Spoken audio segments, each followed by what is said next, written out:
celui qui nous a sauvés parce qu'il s'est donné pour nous. Que rien ne retienne notre louange, notre adoration, Seigneur, pour toi ce matin. Nous sommes là dans la louange, dans l'adoration. Nous voulons encore nous laisser émerveiller de ta présence ce matin. Nous voulons encore nous laisser submerger par l'immensité de ton amour. Amen. Qui brise le pouvoir du mal de la mort, qui aime l'amour, si puissant, si fort, c'est le roi de gloire, il est le roi des rois. Qui secoue la terre par sa tonnerre, qui nous émerveille par tant de mystères, c'est le roi.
Seule ta grâce m'a sauvé.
suis à toi, comme une déclaration. Nous voulons déclarer que nous appartenons à Jésus. Nous voulons déclarer que c'est en lui que se trouve notre identité la plus profonde. C'est en lui que se trouve notre fondation, notre socle, celui sur lequel nous voulons bâtir notre vie. Alors ensemble, chantons à la paix, je suis à toi, comme une déclaration pour Dieu, mais aussi une déclaration devant les ténèbres, devant tout ce qui veut nous faire tomber, devant tout ce qui veut faire croire qu'il a triomphé de nous. Nous disons, seul Jésus a triomphé. Nous disons, à toi seul nous appartenons, Seigneur Jésus. C'est une déclaration d'amour, mais c'est aussi une position de foi, ferme, solide, et pour l'éternité que nous voulons tenir. Parce que la grâce, elle produit, n'est pas juste l'éphémère, sa grâce produit un fruit durable et véritable. Ensemble.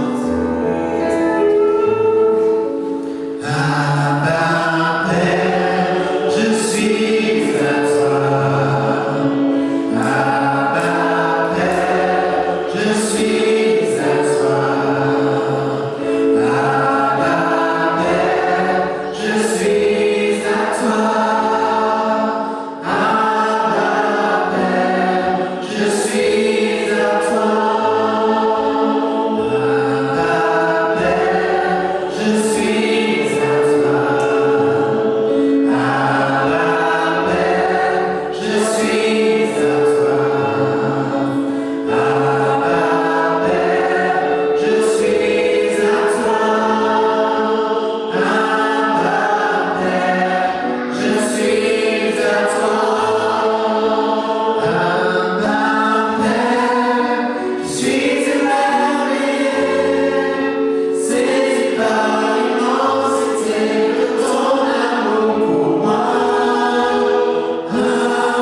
est accompli et qui n'est plus à faire parce que Jésus-Christ est mort et ressuscité. Et en lui, nous avons la vie. Amen. Je voudrais lire ce matin 2 passages dans la parole de Dieu.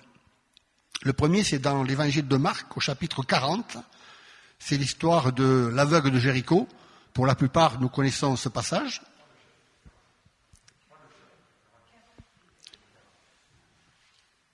J'ai chapitre 10, verset 46, dans Marc.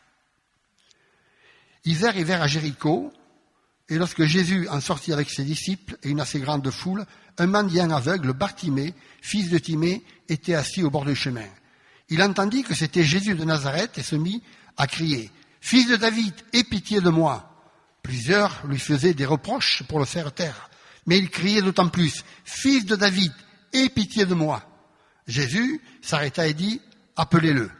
Ils appelèrent l'aveugle en lui disant « Prends courage, lève-toi, il t'appelle !» L'aveugle jeta son manteau, se leva d'un bond et vint vers Jésus. Jésus prit la parole et lui dit « Que veux-tu que je te fasse ?» Rabbouni, qui veut dire maître, lui dit l'aveugle, que je recouvre la vue. Et Jésus lui dit « Va, ta foi t'a sauvé. » Aussitôt, il recouvra la vue et se mit à suivre Jésus sur le chemin. Et un deuxième passage dans l'Apocalypse au chapitre 3. Ne vous inquiétez pas, nous allons pas lire toute la parole ce matin. Et au verset 17. Parce que tu dis, je suis riche, et je me suis enrichi, et je n'ai besoin de rien, et parce que tu ne sais pas que tu es malheureux, misérable, pauvre, aveugle et nu, je te conseille d'acheter chez moi de l'or éprouvé par le feu, afin que tu deviennes riche, et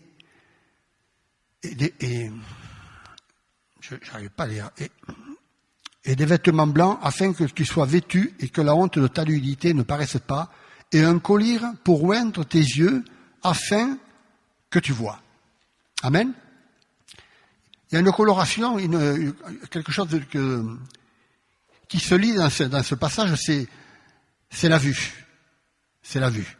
On a affaire d'un côté à un aveugle et de l'autre côté une exhortation qui se rejoint à la vue. Ce matin, mon propos, c'est par rapport à ce qui arrive, par rapport à ce que nous vivons dans la société aujourd'hui, ce que nous vivons sur le monde, mon propos, c'est de dire et d'être éveillé quant à notre foi, quant à notre vue. Est-ce que ce matin, est-ce que je regarde ce que je vois de mes yeux physiques, ou est-ce que je regarde plus haut? Mon propos ce matin, c'est de dire que sans la foi, il est impossible de plaire à Dieu. Et sans la foi, c'est pas possible de plaire à Dieu. Et ce matin, je voudrais que on puisse être vigilant par rapport à notre foi. On peut être bousculé, on peut être déstabilisé, on peut être amené dans des questionnements qui peuvent dépasser notre intelligence quant à notre foi. Et on sait que toutes ces péripéties qui peuvent arriver, entre autres ce virus aujourd'hui, peuvent être aussi autant d'éléments qui peuvent nous tirer par le bas, qui peuvent nous amener à des réflexions qui peuvent nous attirer par le bas et qui peuvent venir nous freiner dans notre marche avec Dieu et dans notre foi. L'aveugle Bartimée, il avait entendu parler de Jésus, il ne l'avait jamais vu bien évidemment, ou peut-être comme une ombre, parce qu'on peut être aveugle et avoir des ombres, mais il savait les choses. Le jour qu'il rencontrerait Jésus, sa vie allait être changée. Ce matin, je vais nous demander de croire simplement, de faire capituler devant le Seigneur tout ce qui peut être nos oppositions, nos réflexions indéterminées, nos logiques, nos logiques humaines, nos illogiques, tout ce qui peut être conscient, tout ce qui peut être inconscient, tout ce qui nous amène toujours au raisonnement, qui nous tire toujours plus loin par le bas. Et je voudrais ce matin que tous ces raisonnements extrêmes qui viennent nous enfermer, et je décide ce matin, Seigneur, je veux tout déposer à tes pieds. Nos pensées sont toujours en bataille, vous avez remarqué? Sont toujours en bataille. Ce matin, encore, Seigneur, on veut les déposer à tes pieds. Et on l'a lu, on peut se voir riche, on peut se voir avoir tout, ne pas avoir de besoin, avoir besoin de rien, et dans le même temps être malheureux, pauvre et aveugle. On peut tout avoir et dans le même temps être pauvre et aveugle. Comme quoi les choses qui nous amènent de la satisfaction ici-bas ne sont que passagères. On n'est que de passage. On ne fait que passer. Et nous sommes là pour régler nos vies avec le Seigneur, afin que nous ne regardions pas juste aux choses terrestres, mais que nous regardions aux choses célestes. Toute notre vie est une succession de points de vue sur nous-mêmes, de points de vue sur les autres. Et on est toujours en train d'amener des points de vue, notre connaissance. Nous, on regarde toujours à l'extérieur des choses, et Dieu regarde au cœur. Et ce matin, Dieu nous regarde au cœur. Ce cœur que personne ne voit, mais que lui voit. Ce cœur, là où il a envie de travailler. Et il veut travailler encore et encore et encore. Et au bout de tant d'années de conversion, je me rends compte que ce cœur a besoin encore d'être encore plus travaillé peut-être qu'avant. Parce qu'on peut s'asseoir dans une espèce de connaissance des choses. Des choses de la vie. Au bout d'un certain âge, on a une connaissance des choses de la vie. Au bout d'un certain âge de conversion, on a une connaissance des choses de Dieu, de la parole de Dieu, et on peut s'asseoir sur ces choses. On peut s'asseoir, et lorsqu'on s'assied, vous avez remarqué, on n'avance pas. On n'avance pas. Et donc, on veut marcher ce matin. Restez assis, hein. On veut marcher ce matin. Enfin, moi, je veux marcher. Est-ce que vous voulez marcher? Oui. Il regarde le cœur et il voit que beaucoup se disent « C'est bon, je connais, je sais ». Nous, on avait notre fils aîné, au début de l'adolescence, quand on lui donnait des conseils, il nous disait toujours sa réponse « Je sais, je sais, mais oui, je sais ». Il savait tout. C'était formidable. Il était à l'aube de la vie, il savait tout. Mais peut-être que nous sommes comme ça aussi aujourd'hui. Peut-être nous sommes comme ça aussi aujourd'hui, certainement quelque part dans nos vies. Nous savons que nous savons. Et moi, plus je marche, et plus je sais que je ne sais pas. Parce que j'ai besoin de tout apprendre. Prenons conscience qu'à ce moment-là, lorsque nous savons tout, Dieu nous dit que spirituellement, nous sommes pauvres, aveugles et nus, et il est reconnu qu'une personne aveugle ressent les choses peut-être mieux que nous qui voyons. Le prophète Ézéchiel dira « Ils ont des yeux pour voir et ne voient point, des oreilles pour entendre et n'entendent point. » Ça fait réfléchir. Ça fait réfléchir. Ça fait réfléchir à toutes les prédications que l'on peut entendre, à tous les conseils que l'on peut entendre. Et qu'est-ce que je fais de tout cela? Qu'est-ce que je fais de tout cela dans ma vie? Est-ce que je le mets à bon à propos? Est-ce que je me l'applique à moi-même? Ou est-ce que je regarde voir si les autres se l'appliquent avant que moi je me l'applique? Savez-vous qu'il y a un monde spirituel gigantesque que nous n'avons jamais vu de nos yeux physiques? Dans 2 Corinthiens 4, il est dit « Regardons aux choses invisibles ». Ça, c'est pas facile, hein. Regarder aux choses invisibles. C'est un non-sens. C'est un non-sens. Comment regarder aux choses invisibles? Eh bien, c'est impossible. Mais c'est possible en Dieu. Parce que s'il nous dit de regarder à ces choses invisibles, c'est que c'est possible. Et ces choses, elles se passent lorsque je suis dans sa présence. Elles se passent lorsque je lui ouvre mon cœur. Elles se passent lorsque je lui dis, Seigneur, voilà, je dépose mes fardeaux, mes inquiétudes, mes joies, mes peines. Je dépose tout à tes pieds. Et là, le Saint-Esprit vient, il vient à sa manière. On ne sait pas comment il procède, mais on sait une chose, c'est qu'il vient au moment opportun. Et là, il nous dit, regarde. Et des choses qui nous étaient cachées, tout d'un coup s'éclairent. Alors ne me demandez pas comment ça se passe, mais je sais que ça se passe. Je sais que ça se passe. Un jour, il disait, le prophète allait être attaqué par l'armée de Syrie, parce que c'est un prophète qui annonçait au peuple syrien des choses qui n'étaient pas glorieuses, et pour cause, ce peuple syrien était rebelle contre Dieu. Et il allait être attaqué par une armée du roi de Syrie. Et son serviteur, tout affolé, lui dit, Maître, regarde l'armée qui est devant toi. Ils veulent te tuer. Vite, partons. Ils veulent te tuer. Et Élisée lui dira, ne crains pas. Et il dira, Seigneur, ouvre-lui les yeux. Et le serviteur, il a vu l'armée d'anges de l'Éternel, bien plus nombreuse, qui était sur la colline, armée jusqu'aux dents. Et jamais le prophète Élisée n'a été attaqué par l'armée de Syrie. Jamais. Pourquoi? Parce que Dieu était là. Et il a montré au serviteur, il a montré la gloire. Il y a un monde invisible mais réel, qui est de joie, de bonheur, de sécurité, de plénitude, de paix qui s'offre à nous, alors que certains ne l'ont pas trouvé, et il nous faut faire une rencontre personnelle avec le Seigneur. Et parfois je me dis, nous vivons peut-être sur des acquis du passé. J'ai fait une rencontre avec le Seigneur, et c'est bon, ça me suffit. Mais lorsqu'on dit ça me suffit, c'est justement là que c'est dangereux. Moi je dis que cette rencontre avec le Seigneur, c'est tous les jours que Dieu fait qu'il faut la faire. Mais oui, mais je connais le Seigneur. Oui, bien sûr. Nous sommes convertis, nous avons fait la démarche. Mais on a besoin de renouveler notre démarche. Notre démarche a besoin d'être rafraîchie. Pourquoi il faut qu'on soit rafraîchi? Parce que nous ne sommes que des êtres humains et nous sommes sur cette terre au milieu du matériel, au milieu de la violence, au milieu des incompréhensions, au milieu de tout ce que voit la société. Et nous vivons dans cette société qui tire tout par le bas. Et si on ne se renouvelle pas tous les jours et dire Seigneur, viens dans ma vie, viens rafraîchir mon engagement avec toi, on risque de trébucher. Et lorsqu'on trébuche, en principe, on se fait mal.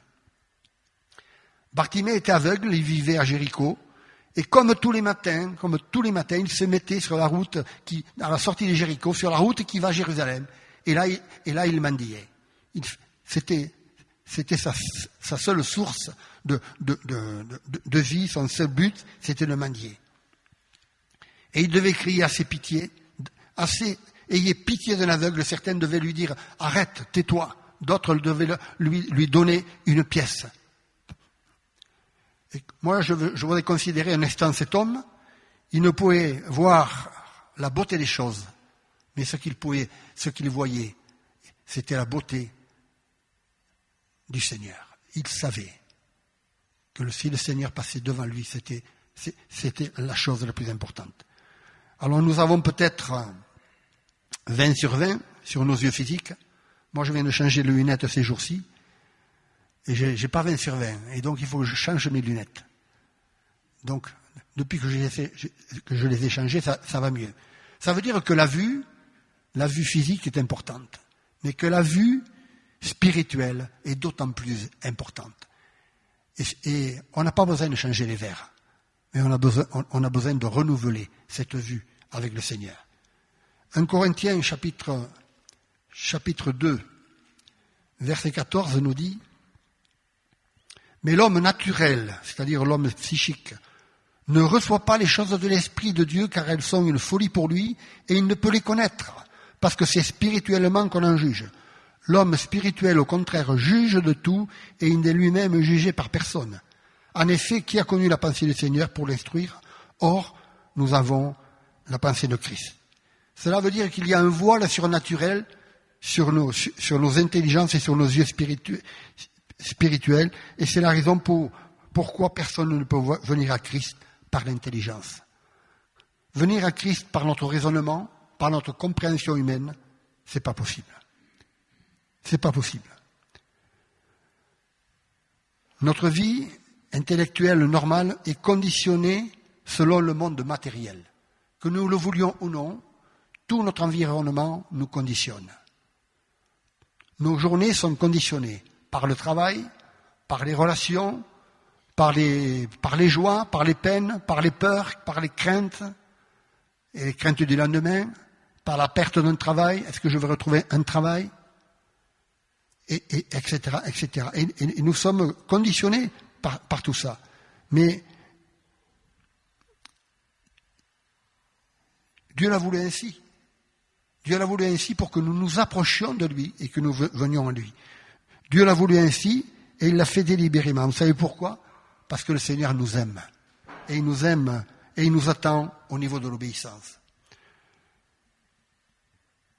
Un jour, il y avait Naaman, chef de l'armée de Syrie, homme bien placé, qui était très bien vu par son roi. Il avait tout pour être heureux. Il avait tout. Il avait la stature, il avait la connaissance, il dirigeait l'armée de Syrie, et c'est pas rien.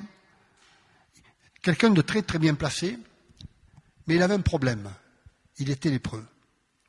Il avait la lèpre. Et cet homme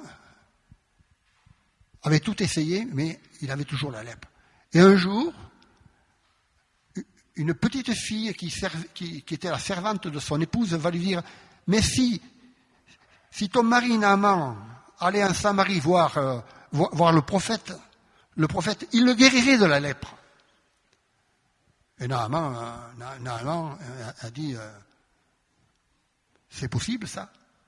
C'est pas possible. » Mais il a dit « Bon, je vais quand même essayer. » Et il a récolté de l'argent de manière à pouvoir acheter quelque part son miracle, sa guérison. Et il est parti. Et il s'est dit, le prophète Élisée viendra au-devant de moi et il me dira, il passera sa main sur moi. Il s'était fait tout un schéma. Il passera sa main sur moi et je serai guéri de la lèpre. Mais voilà que lorsqu'il arrive devant chez Élisée, Élisée ne vient même pas à sa hauteur. Il envoie son serviteur pour lui dire, voilà ce que tu vas faire. Tu vas aller dans le Jourdain, te tremper 7 fois dans le Jourdain, et tu seras guéri de ta lèpre. Et Naaman, qui était quelqu'un d'une notoriété immense, quand même, il s'est fâché. Il n'était pas content. Comment ça?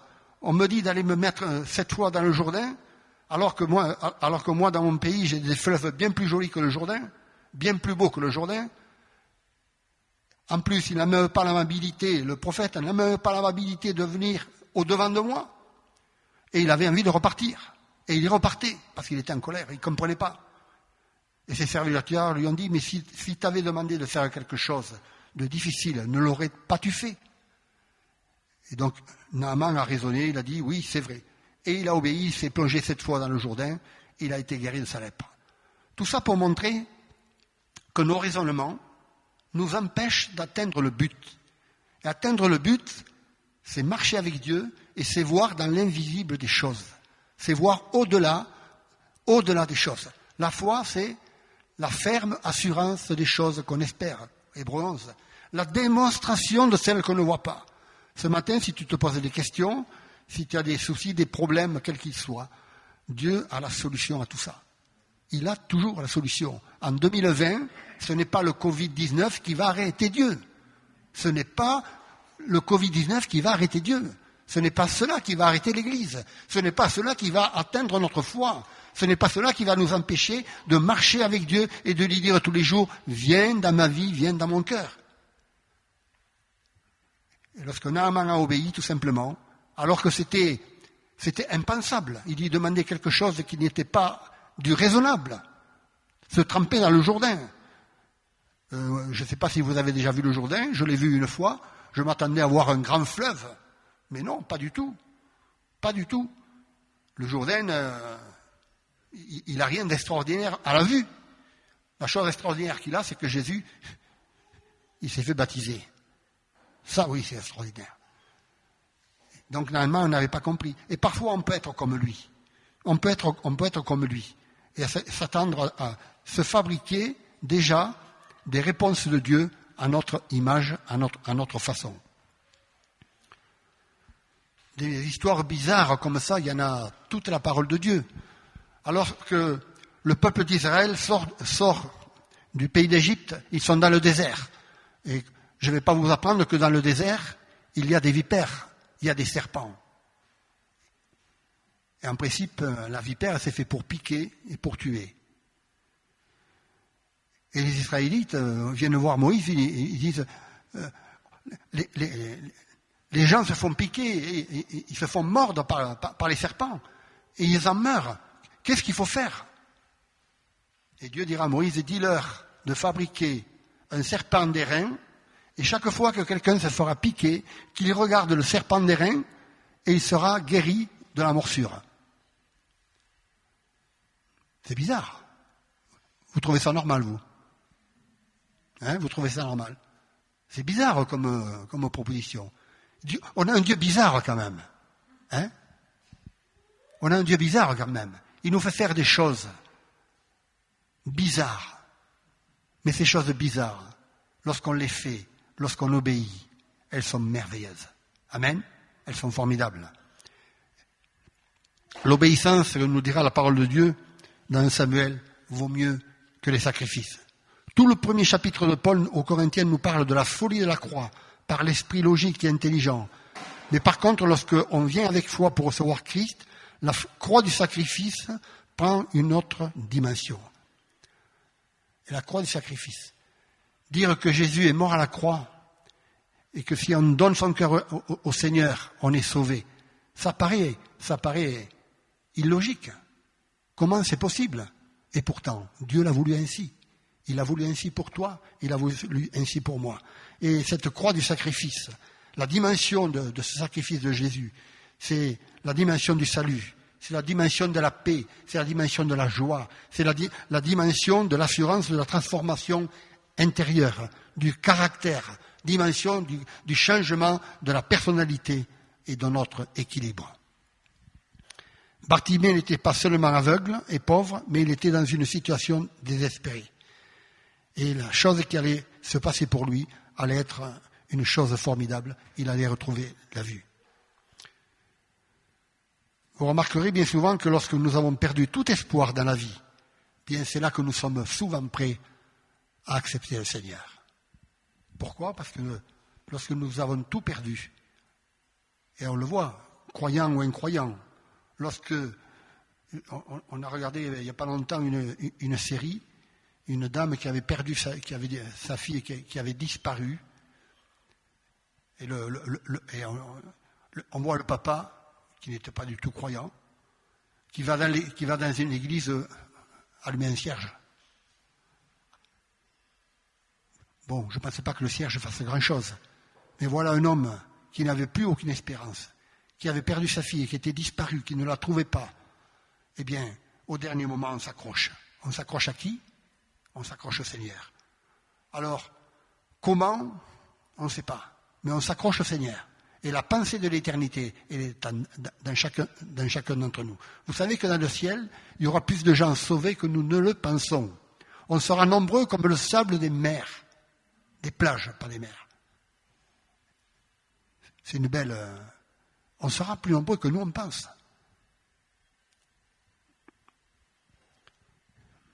L'attitude de Bartimée, c'est de voir qu'il ne s'est pas dit « Attends, je vais d'abord me calmer avant d'aller voir le Seigneur, je vais d'abord me calmer, je vais peut-être me faire conseiller par les sacrificateurs de l'époque pour voir si c'est vraiment une bonne attitude de ma part d'aller voir Jésus pour qu'il m'impose les mains. » Il ne s'est pas posé autant de questions.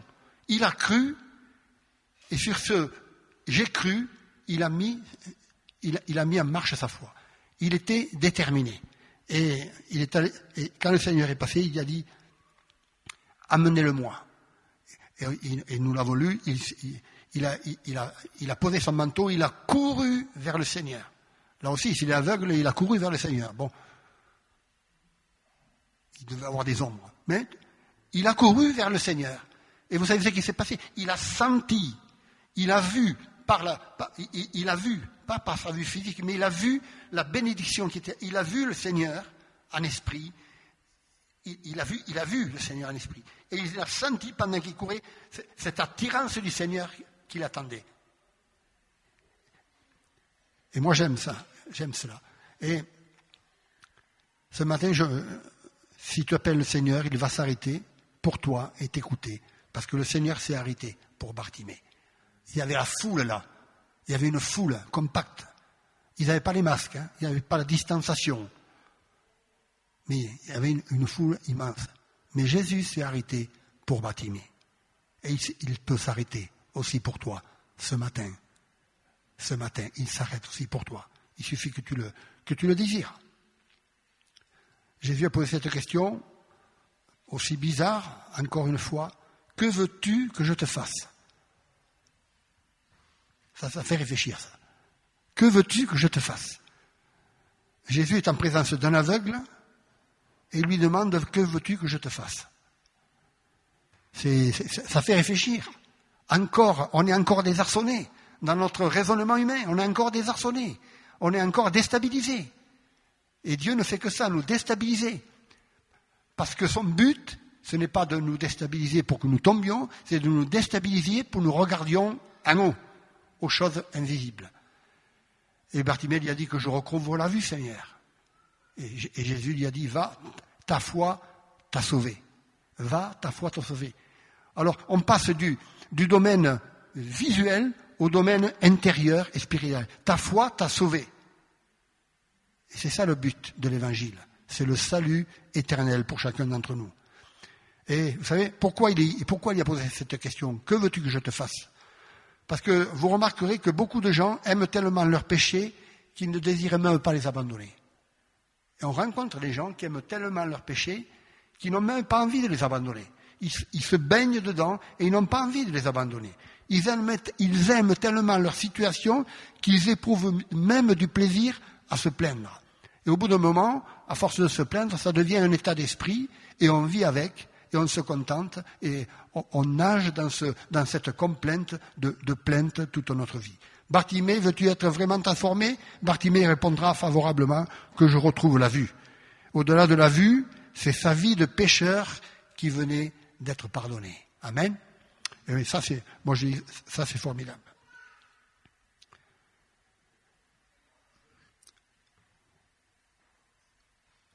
Dans Acte 16, il est parlé que Paul et Silas étaient en prison. Ils étaient en prison. Et vous savez, ce n'étaient pas les prisons de maintenant. Et moi, je ne sais pas, mais il me semble que si j'étais en prison, je ne chanterais pas. Eux, ils chantaient. Ils chantaient les louanges de Dieu. Ils étaient en prison et ils chantaient. À croire qu'ils étaient heureux d'être là. Mais non. Là où ils se trouvaient, ils étaient toujours heureux parce qu'ils avaient le Seigneur dans leur cœur. Et ils chantaient tellement qu'à un moment donné, à cause, comme quoi, on pourrait faire une prédication là-dessus, la louange, c'est une puissance. Quand on loue le Seigneur ce matin, qu'on chante au Seigneur le matin, derrière tout ça, il y a une puissance. Derrière notre louange, il y a des réponses à nos prières. Derrière notre louange, Dieu s'occupe des nôtres, de notre famille. Derrière nos louanges, Dieu s'occupe de l'Église. Derrière nos louanges, Dieu s'occupe de la nation, etc., etc. Dieu n'est pas limité juste le dimanche matin au culte dans les églises. Dieu est partout, il est partout. Il domine tout, il est omnipotent, omniprésent. Et donc, il chante, il loue le Seigneur. Tout d'un coup, toutes les chaînes tombent de tous les prisonniers. Et le geôlier, il se dit, je vais avoir un problème. On va me mettre à mort parce que tous les prisonniers sont libérés. Et il vient voir Paul et Silas et leur dit, qu'est-ce qu'il faut que je fasse? Qu'est-ce qu'il faut que je fasse? Il était complètement désemparé, le geôlier.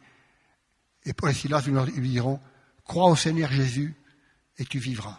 Crois au Seigneur Jésus seulement. Ce n'est pas une grande prédication, ce n'est pas une grande phrase. Crois au Seigneur Jésus et tu vivras. Et le geôlier, par la suite, s'est fait baptiser. Nous, peut-être qu'à la place de Paul, on aurait peut-être conseillé au geôlier d'aller voir un psychiatre. Simplement, le geôlier a entendu et a répondu par la foi. et il a accepté le Seigneur dans sa vie. Cette nuit-là, Paul baptisa le geôlier et sa vie fut transformée, car il a cru simplement. Plus que jamais, on a tous besoin de donner notre cœur au Seigneur pour une vie apaisée ici-bas dans le tourment de notre société. Éphésiens 2,13. Dieu, il est dit qu'il est notre paix. Il est notre paix. Et on a tous besoin plus que jamais de paix. De paix dans notre quotidien, de paix dans notre être intérieur, de paix dans nos maisons, de paix dans nos études, de paix dans nos loisirs, de paix dans nos relations, de paix dans notre travail, etc.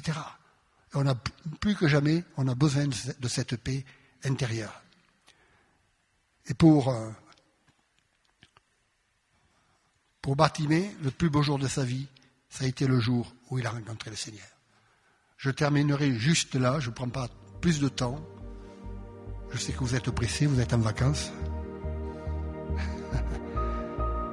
On va passer un chant et chacun peut se mettre devant le Seigneur. Ce chant, il dit « Voici mon cœur ». Et je pense que c'est là et toujours là où le Seigneur veut nous rencontrer. Viens, Saint-Esprit, viens, ouvre le ciel, descends sur nous. Viens, Saint-Esprit, viens, feu éternel, embrase-nous.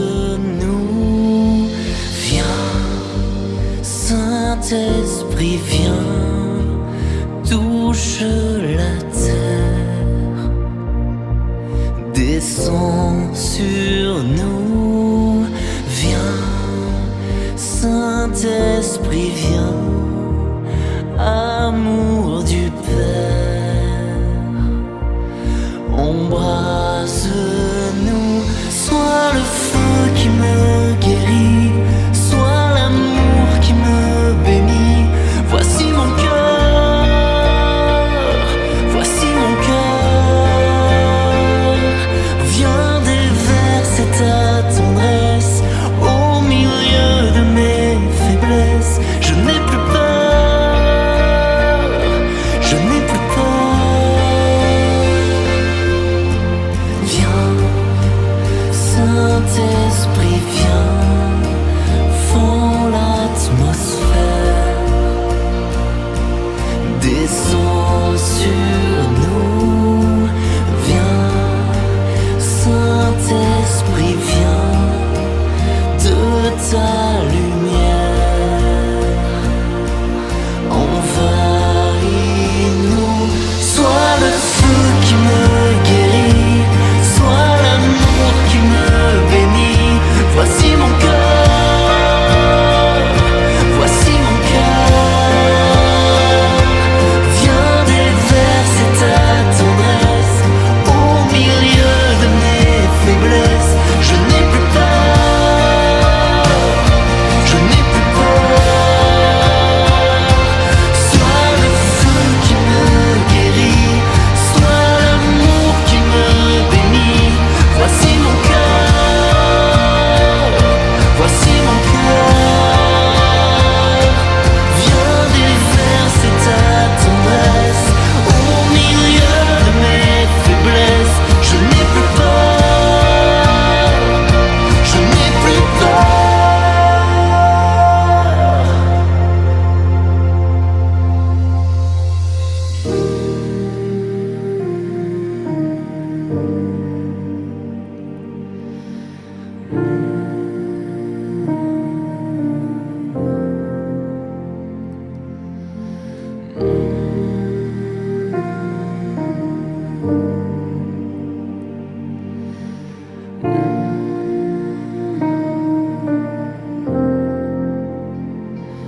Une pluie de guérison pour notre génération. Voici nos cœurs, voici nos cœurs. Dans l'onction de ton esprit, dans l'amour qui m'envahit. Je n'ai plus peur, je n'ai plus peur. Une pluie de guérison pour notre génération. Voici nos cœurs, voici nos cœurs. Dans l'onction de ton esprit, dans l'amour qui m'envahit, je n'ai plus peur, je n'ai plus peur.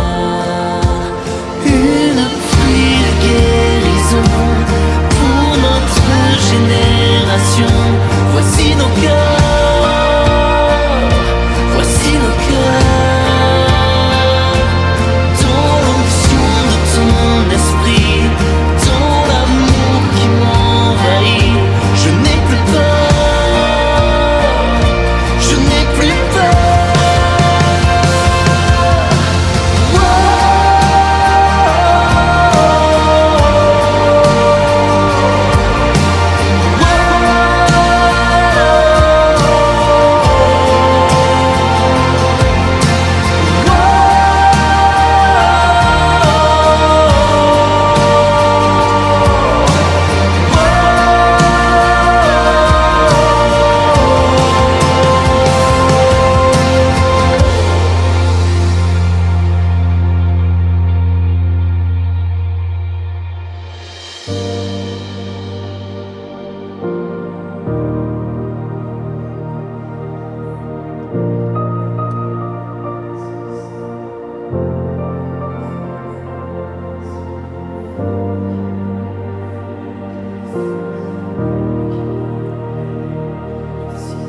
Thank you.